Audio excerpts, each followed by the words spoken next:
This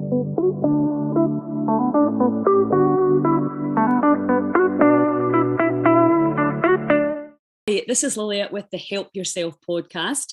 And with me today, I am delighted to have Dr Aileen McGrane, who is a real doctor, a GP doctor, not a PhD doctor. I think we always get mixed up with that. Aileen, thank you so much for coming on the Help Yourself podcast. It's lovely to be here. Now, I saw you, it was actually through Facebook, and realised that you were advocating a lot of the stuff that Heal Scotland talks about, which is lifestyle choices and all the things that we can do personally, along with perhaps things that you can recommend to help ourselves. And in a time of, unprecedented levels of chronic degenerative disease, I was just so excited to see somebody actually talking about this, because all through the lockdown, I was like, why are they not teaching people how they can feel better? So tell me how did this happen that you came to see and to kind of decide that you wanted to put your focus and energy there? Tell me how it all came about. So I did my kind of normal medical training, junior years as a doctor, trained as a GP, and worked within the NHS system. And I think really when things changed for me was when my own health wasn't great. And I was looking at ways that I could manage things. And I had been really lucky that in my training, I'd spent a bit of time at Glasgow Centre for Integrative Care, which is what used to be the homeopathic hospital in Glasgow. And I worked with some wonderful doctors who looked at holistically managing people's health and well-being. They ran courses that taught people how to look after themselves well, how to recover from chronic health conditions. They taught mindfulness, and it really was just a really inspiring place to work. And I found that it was also a place where it helped me to get better too. So I was really lucky to work there as a specialty doctor for a couple of years. And I've also done several other jobs that have helped my understanding of some of the suffering that's out there, like sitting on the disability tribunals for people who are appealing not getting their disability benefits, and really seeing the level of suffering is quite shocking.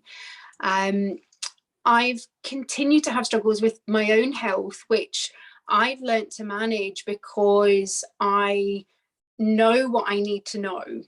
But actually, if you weren't a doctor and hadn't had the experience that I've had, actually, people might not know how to be managing their health better. I had COVID last year and was really quite unwell after it, and had a period where I wasn't able to work, and I was struggling with my health. But with the knowledge that I had, I've actually made a really good recovery, and I would really hope that people can access services that give them the same opportunities, so we can level the playing field a bit for people. Absolutely. I think you've absolutely hit the nail on the head. Somebody said to me at Christmas, it's all right for you, you know what to do. I mean, I've not had the same journey as you, but I did have really chronic fatigue, very, very severely, and I had to find my own way out of it because there wasn't a pill that could fix me. So that's why I came from the same as you, but didn't have the medical side, and thought really people do need to know this. And I think, well, I sort of assumed for a long time that we've got the internet now, you can find out. But the reality is people are busy and tired and unwell, and when you feel like that, you go online and there's just so many conflicting, because there is no one size fits all, we know that. But I mean, absolutely. What happens is there's so much information, people get actually stalled into inaction, even with their nutrition. I'm a nutritionist, but I gave up that because honestly, telling people what to eat and getting them to change their diet, I was just like, that's really a bit of a thankless job. You just don't eat crap. That's really, I think, one of the main messages. Yeah, eat real food is the way I put it. Yeah, exactly. We've made it so complicated. So now so you're going to be actually helping people with your medical and your kind of much wider holistic. By the way, is the homeopathic integrative place not there now? It's still there. They shut the inpatient unit a few years ago, but the outpatient department is still running, and there's still some wonderful doctors and some excellent nurse practitioners and other people that are still working in that service. Unfortunately, quite a lot of the funding has been cut, so it used to be somewhere that you could be referred to from anywhere in Scotland, and several health boards decided that they wouldn't continue funding. So it's not a service that everybody can access. And it's also a service that, like other NHS services, there's a waiting list. People are not able to immediately access everything that they need within the NHS, unfortunately.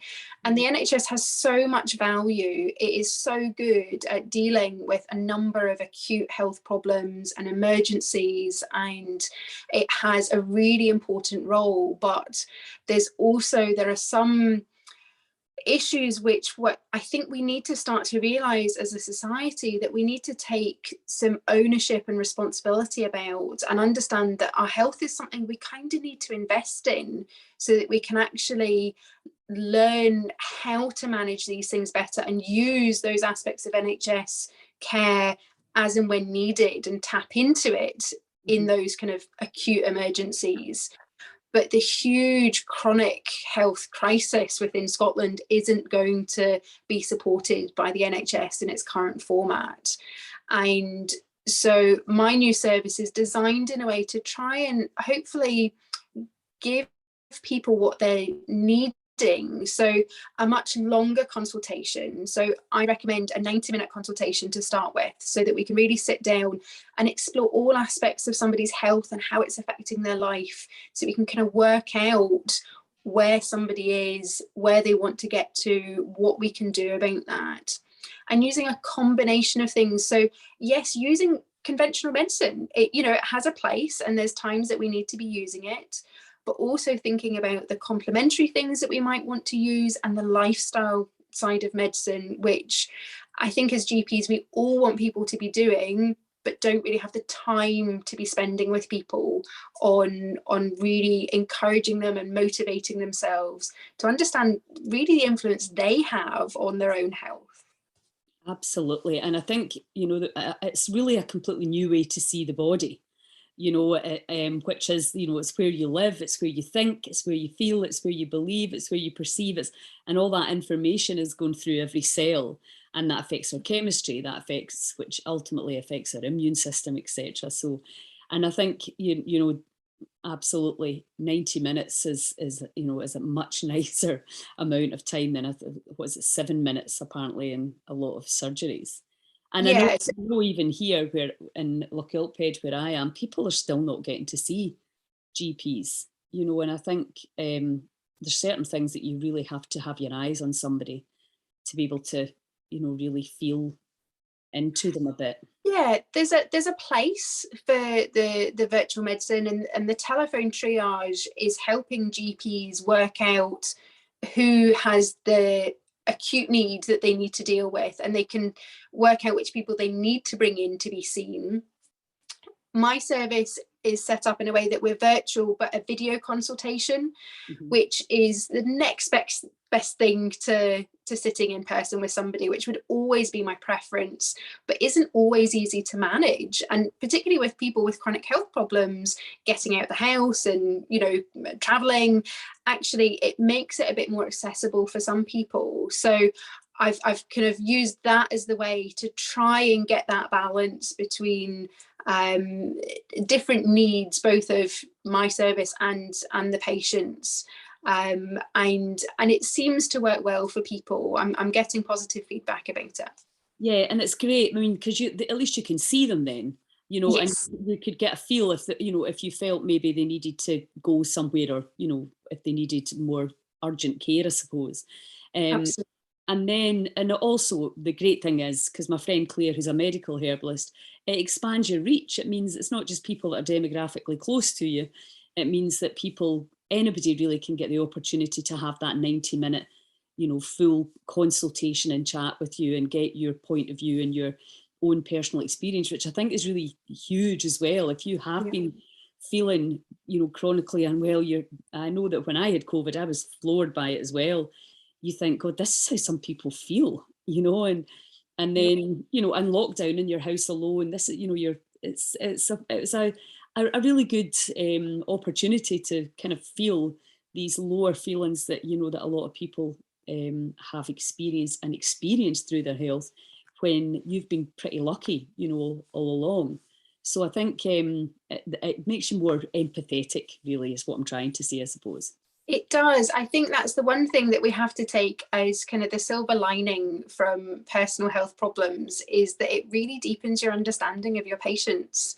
And I think that empathy is one of the things in healthcare which is really needed. It's the bit that patients really connect to, that you're genuinely interested and care about them. And you can be empathetic but struggle to show it in a 10-minute consultation. Whereas actually, if you're taking the time and you're listening to somebody, they feel it. And the consultation itself has therapeutic benefits. And so you really, by giving people what they need rather than what the NHS can afford or provide, actually seems like the right way to do things. And it's also the right way as a professional to do things, because working in that system where you're kind of back to back and it's really stressed, that affects our health too. Absolutely. Absolutely. You know, and the more people, I mean, I've always worked with the public. I'm a hairdresser, I'm a nutritionist, I was in the gym, I was an aerobics instructor.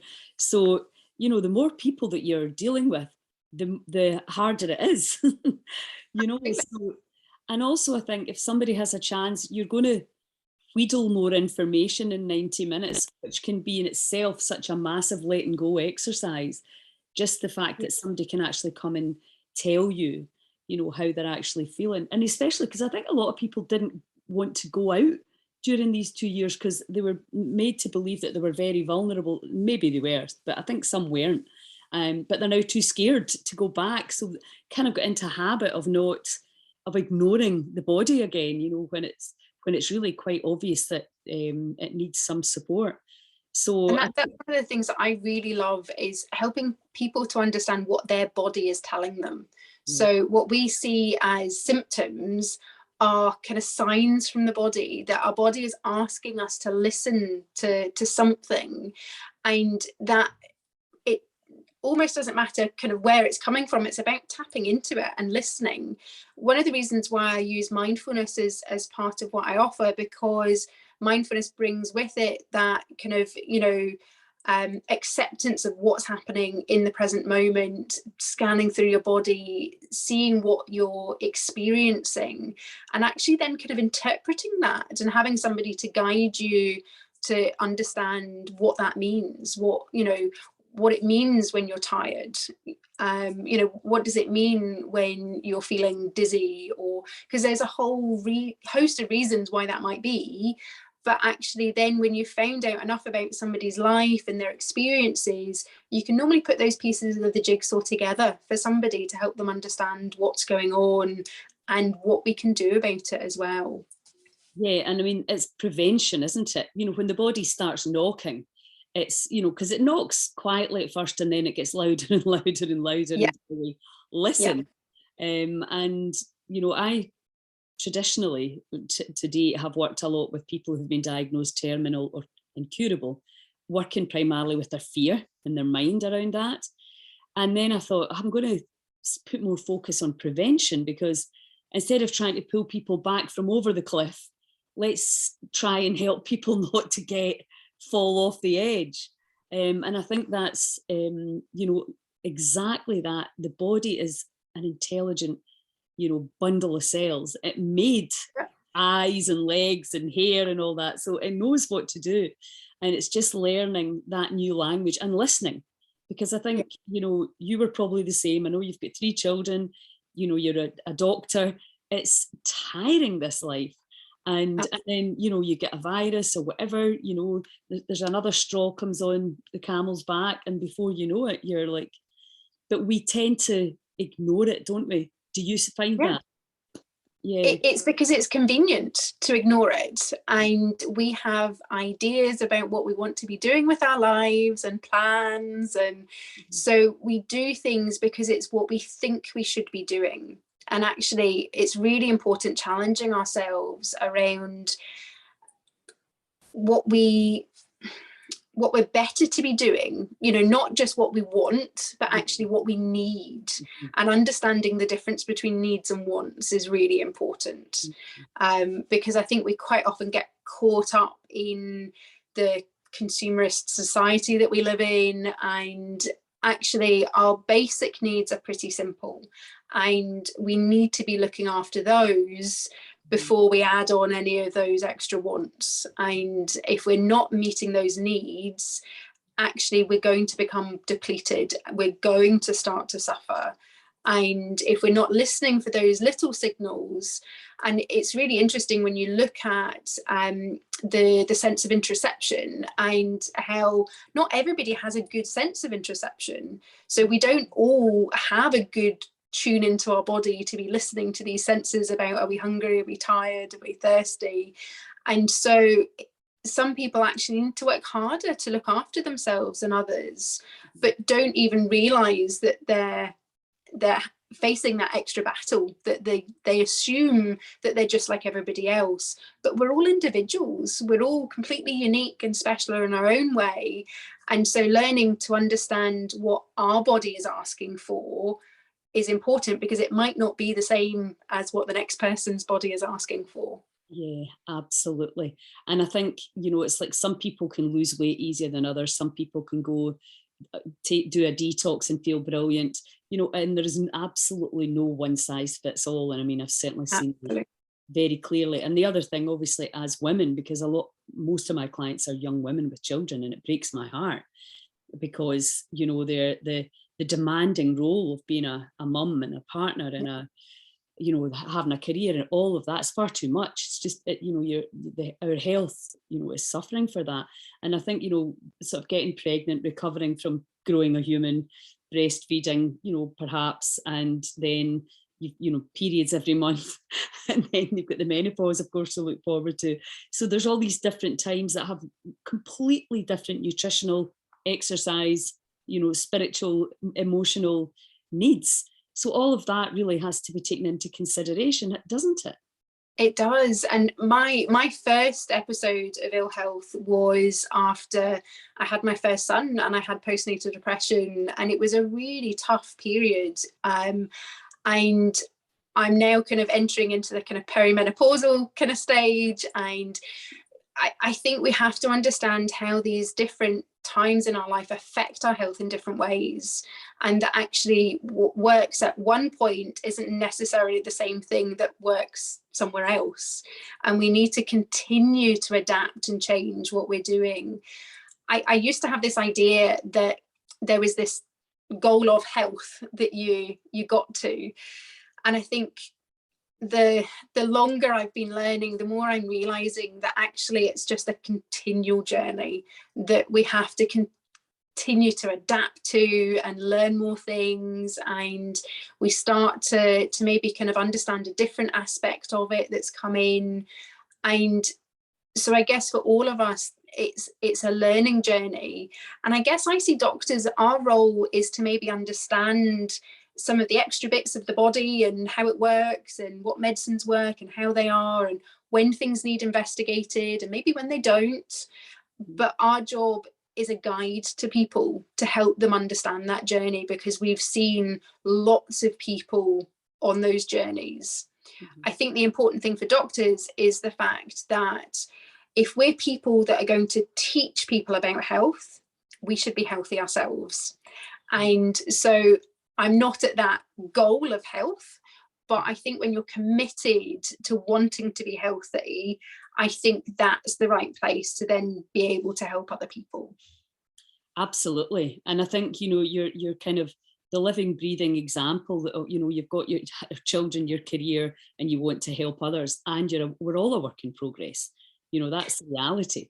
I think, and like you, I mean, I healed myself from the chronic fatigue, and then I had postmenopausal arthritis. I sorted that out as well with all the different protocols. So that, I think, you know, when the way we teach at Heal Scotland and over at our Holistic Healing Centre is very much about, we just use the lifestyle choices, we call them protocols. So, you know, things like cold water, breath work, etc.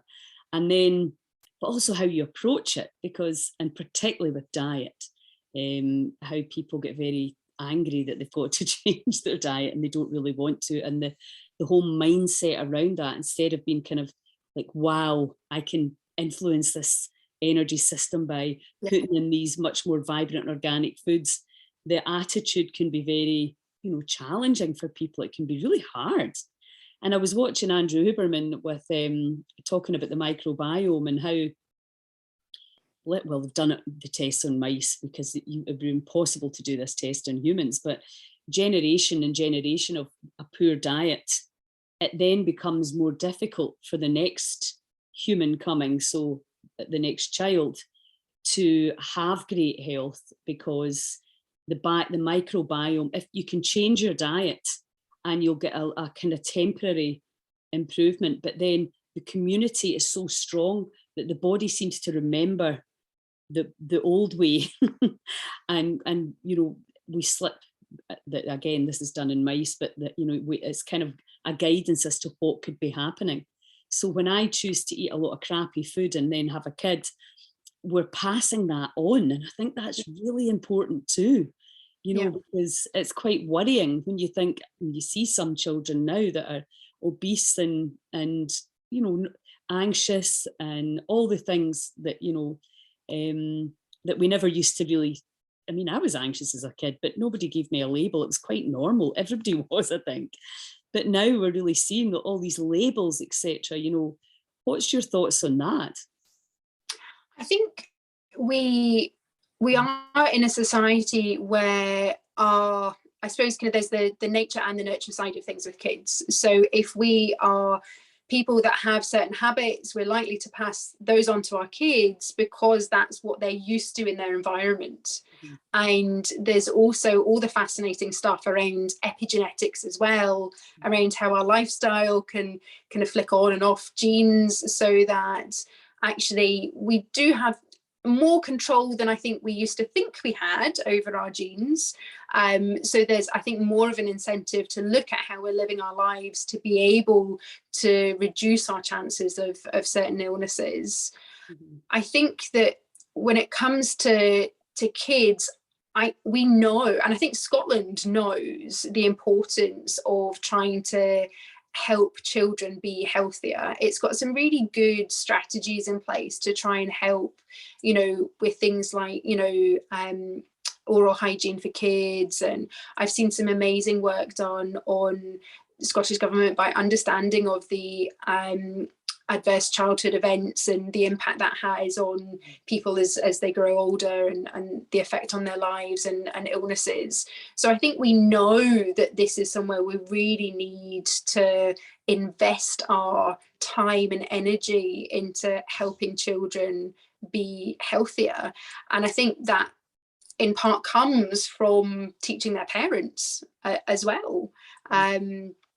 And so there are some good programs around additional support available to parents to try and help break some of these cycles. And I think that's one of the things that I've kind of realized that I've done is I've broken some of the cycles within our family and said that actually I am going to do things a bit differently. I know that this is maybe the way that we've always done things, but actually if you need to bring change, it's really important to do that. The difficulty is when you change, there's always a bit of a backlash from people because they don't like it. They want you to keep doing things in the same way that you've always done them, and rocking the boat is tricky. And so sometimes people need the support and encouragement around acknowledging that these changes are hard and it can feel pretty uncertain for a period of time.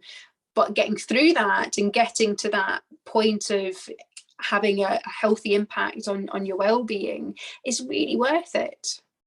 Well, yes, and I think, you know, we've got an arm to Heal Scotland called Mums Across Scotland, and I've kind of took the model from Zen Honeycutt, who started Moms Across America. She had 3 sons who were all unwell, and she changed their diet, and it wasn't easy. And they all became well very quickly when she took the genetically modified foods out the diet.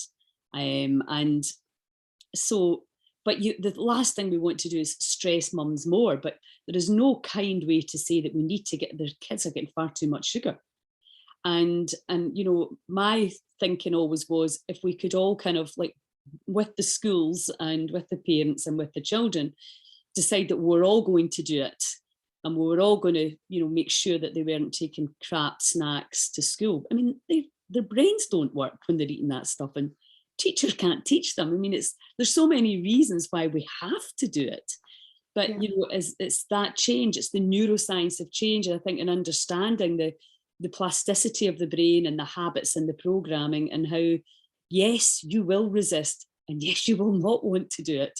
And yes, your kids will kick and scream, and so will you. But this is why, because, you know, in order for our children to have a longevity, a vital longevity ahead of them, we have to, because, you know, I just don't think there's a choice anymore. We need to address it.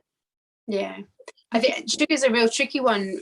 There's studies that have shown that sugar is more addictive than cocaine. It's, you know, it's one of these ones, it's really hard to get people to work with. And I think one of the important things that's come up in previous work that I've done is around helping people to understand it's not just about the fact that you should change, it's about why bother? Why, you know, what is it? And I think when people are at that kind of rock bottom with their health and want change, it's about challenging them and helping them understand what's possible and what can be done. And there's so many inspiring stories of people reversing type 2 diabetes and, you know, kind of doing fantastic, amazing things with their health. We know it's possible. And so it's our job, I think, to inspire people and to let them know it's not easy, and that we know it's not easy. Yes. And that when we've made these changes ourselves, actually it's been tough, yes, but we've managed it. Yes. But we've managed it in a human way. And actually there's probably still times that people have you know, a relapse, that maybe they're not eating the healthiest food, even though they want to be eating healthily. Or, you know, there's times where maybe you're not as active as you normally would be, or because when you've got busy lives and you're trying to juggle everything, it's impossible to keep it all perfect all of the time. And so one of the things I think is really important is the self-compassion that we bring to ourselves, to understand that even in my job, where I should be doing the right things all the time because I really know what they are, there's times that I don't manage it, but I'm just like everybody else, and I'm just as fallible, and I'm not going to be getting it right. And those times are when, actually, rather than giving myself a hard time about that, the best thing to be doing is to be giving myself a bit of a virtual hug and that kind of pep talk, like I would do if it was one of my kids or my friend, and kind of encouraging myself to try again the next day, and, you know, and that I'll do better. And so I think that the attitudes that we have and those skills are things that we really need to work on with people, so that they can not give up. That I think is one of the really tricky bits, is that if we think that we're not doing it right, the temptation is there just to stop. And actually it's about keep going, keep trying. And even if it's just a little step that you take every day, actually over a period of time that becomes really significant. And you can look back and say, wow, you know, I remember a year ago, this is where I was and this is what I was doing, and look at me now. And over that year, there'll have been lots of times where people felt like they're not making progress, but actually when you step back and look at the bigger picture, they are. And so it's the intent, I think, is just as important as the knowledge of what you should be doing. Absolutely. And I think, you know, the more of us that do it, the easier it becomes, you know, you know, and that's really what we have. We are all in it together. And I think, you know, if this one friend says, look, I'm going to make a really healthy dinner tonight, you guys come to me, and then they, you know, you can do that, they can do it for you another time, or you know, bake it, or make some raw, you know, desserts or whatever that the kids can, that have got some nutritional value, and share them. You know, it doesn't need to be, you don't need to do it alone. It's great if you can tribe up with some people and share, and it's remembering and being reminded. But what do you think? Because I agree with the NHS now, you pretty much get the job done and you're back out. I mean, nobody really wants to stay in hospital anyway. So it seems to me that really we've got this kind of acute place, but we don't really have a place for people to recover, to rehabilitate, to, you know, to recuperate. And that's sort of missing, isn't it now? And I suppose, I mean, it all boils down to money. I mean, we're setting up a place, well, it's already set up, but there's a cost attached to it. And, you know, that's everything that we talk about in Heal Scotland, and a lot of the things you're talking about too. It's things you can do for yourself for free. You know, YouTube's got millions of great videos now. You know, you can tune into somebody that you'll like and find some mindfulness or meditation or breath work, etc. But there are times I feel that people sending them home, particularly alone, is just not really helpful to their long-term health. And to, you know, I mean, my brother, as I was saying to you, he's not been well, so taking him juice, but not everybody's got somebody that can do that. I think we need a space, don't we? Like the homeopathic hospital was, where people can go and actually be looked after until they are well enough to, you know, to go back to their home. Especially as, I mean, I'm saying if you live alone, it's hard, but sometimes if relationships are tough, it's harder going home to people. But you know what I mean? Do you know? We used to have the kind of hospitals for convalescents, you know, where people would go to recover, and they would be in beautiful kind of grounds and nature and the sunlight, and, you know, all these kind of aspects were there where people would be cared for as they were recovering, and that convalescent period. And that's, I think, one of the things that it's really sad that we've lost. We've lost that sense of how important it is. And I think that we're definitely missing something about the humanity in healthcare. So in those environments, part of what's important is that you've got somebody caring for you, you know, the nurses, and you know, kind of that element of what they're offering. It's that human contact. And like you said, when people are living alone and they don't have somebody there to help in those ways, how do people cope? And actually there's a lot of people that struggle day to day looking after themselves, and we should be thinking about what we can be doing about that. And I'm not sure that we have the answers for these things, but I think there's definitely big gaps in healthcare, and it's the gap that was there for some of the conditions that I know my service works well for. The medically unexplained symptoms, the things where people have been investigated and they've been told what they don't have, but they still don't really know what's going on. The chronic fatigues, the fibromyalgias, the long COVIDs, these kind of things. I think people feel lost within the system, that there's a gap that they've kind of fallen into and become quite desperate, really, and not knowing where to turn or what to do, or and I guess what I'm hoping is that I can help people understand where they are and what's needed, and tap in to all the services that I know about within the NHS, within the third sector, with, you know, with charities and other organisations, you know, understanding our benefit system and how that works. And so there's all these bits that I think it's about knowing who is the right person to help you, where do we need to get you to, what support is available for you. And I think that there's some really good work going on nowadays in GP practices. Quite often have a link worker who can help with some of those practicalities, like the benefits and the, you know, kind of supports that people are needing. But I think there's also that element of people want their doctor to be able to help them put these pieces together. I think when you're told that you should be doing something by a doctor, people tend to listen and are a bit more likely to do it, because it's almost like what we call kind of, social prescribing, where we're kind of saying this is what, would work for you, this is what's going to be useful. And because it's coming from me, there's that element that people are going to believe it and they're a bit more likely to do it. And so sometimes we can have lots of different health professionals doing really great work, but in general practice, we've moved away. The GPs are really only seeing the very complicated people, because we've trained up the nurse practitioners and paramedics and pharmacists and all these other people working in general practice, which is great, but it means that the GPs are a bit inaccessible to people these days. Yeah, absolutely. And I think people just need to feel safe, and they need to feel that somebody's listening.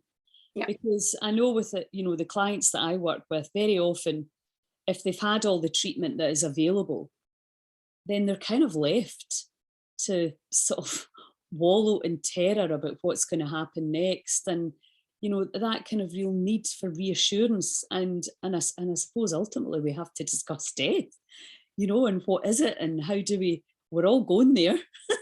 We're all returning home.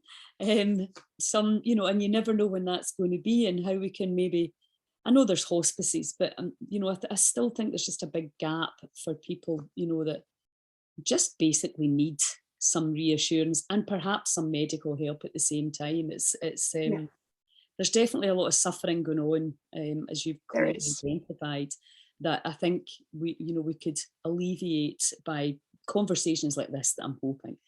And I want to thank you so much for what you're doing. It's absolutely, when I saw your message, it just made my day, that at last, and it's so great you're in Scotland as well, because we just have such a really poor health record, and we can change that. I absolutely believe that from my boots. But we need, and the education is not enough. We need the inspiration, and we need the support, and we need just I suppose at some level, we just need to have that desire, and if it's not even for us, it's got to be for our kids and our grandkids. That's because the politicians ain't coming to fix us. Yeah, I think it's really important to understand that we can't hand our problems over to other people to fix them, that actually we're the people who are most invested in our lives improving, and that means that we have to take on some ownership. And so it's really important that I help my patients understand that I'm not going to fix their problems. I don't have a magic wand. I don't have a special pill that I'm going to prescribe them that's going to fix things, and helping them to understand that actually they could see lots of different specialists and they're still not going to get that magic tablet, helps them to come to an acceptance of where they are, and then work on what they can be working on. And I think sometimes we're maybe not brave enough to be honest with people about when we've reached that end of the road, and we keep on looking and searching and trying to find something that's going to work. But actually, I think people want honesty, and they want us to say, well, actually, there's maybe not something that I'm going to be able to give you that's going to be able to fix this. So let's look at other things that might make a difference here. Let's look at your diet, or your sleep, or your activity level, or how much fluid you're drinking, some of the real kind of basics that actually, when you start asking people about, you find out maybe aren't as good as you would have thought, and that there is some room then for change. Yes, absolutely. And I think, I'm sure for decades, doctors have been saying you need to lose some weight and you need to do more exercise. But I think the difference is now is the kind of information that will allow people to say that, if you do this, this will happen. So, we have a much deeper understanding of carbohydrates and different kinds of carbohydrates and proteins and fats and good fats and bad fats, etc. So people can say, right, okay, now I'm starting to understand hydration, key, sleep, absolutely. And these are the things, and mouth breathing, nose breathing, these things that very, very simple. See the amount of people that have messaged me about mouth taping and saying had the first great night's sleep in years just by taping their mouth. So I think we're always looking for these complicated, solutions that, somebody in a laboratory somewhere is going to discover something amazing. And in actual fact, if you make these fairly simple changes, you can notice quite dramatic improvements. Yeah. So that's the kind of thing that you'd be talking about and teaching people about mindfulness and what they can do for themselves, really. Yeah, and I think one of the nice things as well is that when you see patients, you also hear from them what works for them. You sometimes we think about we have all the answers, but actually quite often it's my patients will tell me about something and I'll then go and look up the evidence behind it or find out more about it. And so particularly when people are doing well and finding out, well, what is it that's worked for you? How did you recover from that? It can really help guide other people's journeys as well, which is why it's so important to have the communities where you're talking to other people and connecting with other people's lived experiences, because there's lots of things out there that people want to talk about and they want to ask questions. And I might not have all the answers. I might not know about one particular complementary therapy or technique, but I'm happy find out about it and have those conversations with people and work out how to safely explore something alongside their other health conditions and work out, is it right for that person? Not everything is, like the cold water therapy, that's not going to be safe for everybody. And so you've got to look at making sure that people know when there's risks for them, but just because there's risks for some people doesn't mean it's not absolutely right for somebody else to be trying. So it's useful to guide people and help them to make informed choices. Yeah, absolutely. And I know for me with the cold water, when the first time I saw people doing it, I was like, what, they are off their heads. It was in Ireland, it was November, it was dark, it was blowing a hoolie. But I thought they're getting something out of that I have to understand. And I think that's what happens, that things come into your awareness. So you start thinking, I want to feel better, I need more energy. And you start looking for solutions for yourself and realize that, as you say, there's not a magic pill for a lot of our chronic problems, because they're created by our lifestyle. And a huge part of that is stress and overload. Whether that comes in from, toxicity with our food or whatever, it doesn't matter. It's all making the body have to work harder, so being tired. So these things then will start, when you start asking questions, what would it take and what can I do? Then that just changes everything, doesn't it? Because then suddenly you're not the victim of your genes, etc. You're like, right, I can manipulate my genetic expression by making different choices. And that, I think, is, and again, you're absolutely right. Hearing it from you, there's just a different level of, I suppose, belief. Because people believe, because they know that you've studied for a long time, you understand the body, and that you absolutely want to help. And I think, as I say, you've been there yourself, so you're really keen. And most people that I know that are great healers, they've healed themselves from something, usually quite dramatic, and that's why they're really keen, to help others. So I will put you got a website? I do, yes. Your website, and is that the best way to contact you? Yeah, so I've got the website, I've got a Facebook page. They both have the email address, the contact number, if people do want to get in touch. And I'm happy to have a chat with people about what I can offer, kind of 10-15 minutes as a free kind of start, so that people can understand more about what I'm doing, if it's right for them, and then kind of book in for a longer consultation if they feel that that's right for them. Yeah, fantastic. That's absolutely brilliant. I think, most people listening to this will have a good feel for what's on offer, because really a lot of it is extracting information from people for you, isn't it? To really understand, well, what's going to work best. What protocols that you have, that you've researched. Because it's, when I was said to you at first, are you allowed to do all this? And you said, yeah, as long as it's evidence-based. And clearly, that's everything that you're going to be talking about, as the same with Scotland's Wild Medicine. The research, there's loads of science out there. It's just not quite filtered right down now. But anyway, thanks to people like you, we're getting the message out. So lovely to chat to you. And Yeah.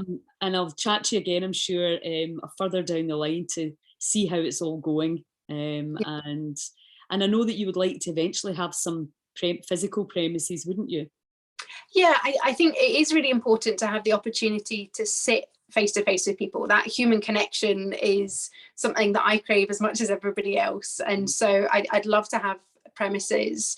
I think at the moment the virtual service works as well as it can do.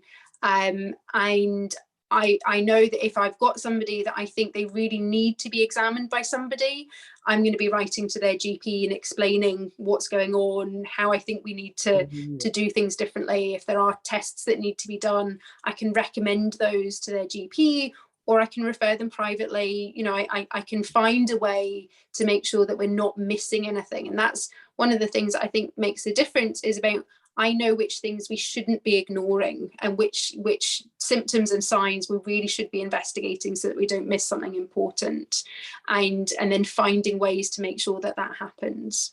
Yeah, absolutely. And I think that's, you know, we should all be working together to help, you know, because we all have not just different skill sets, but different eyes and different intuitions. You know, that you just pick up things, don't you? And it should never be a competition. It should always just be about the making sure that we're doing the best for the people that need help. Yeah. Yeah. Well, great stuff. And I'll put these links on, and then people can get to have that amazing 90 minutes with you. That's awesome. Great. So thank you so much, and best of luck with it. And I'll chat to you soon. Thanks, lovely to talk to you. Take care. Bye. Bye.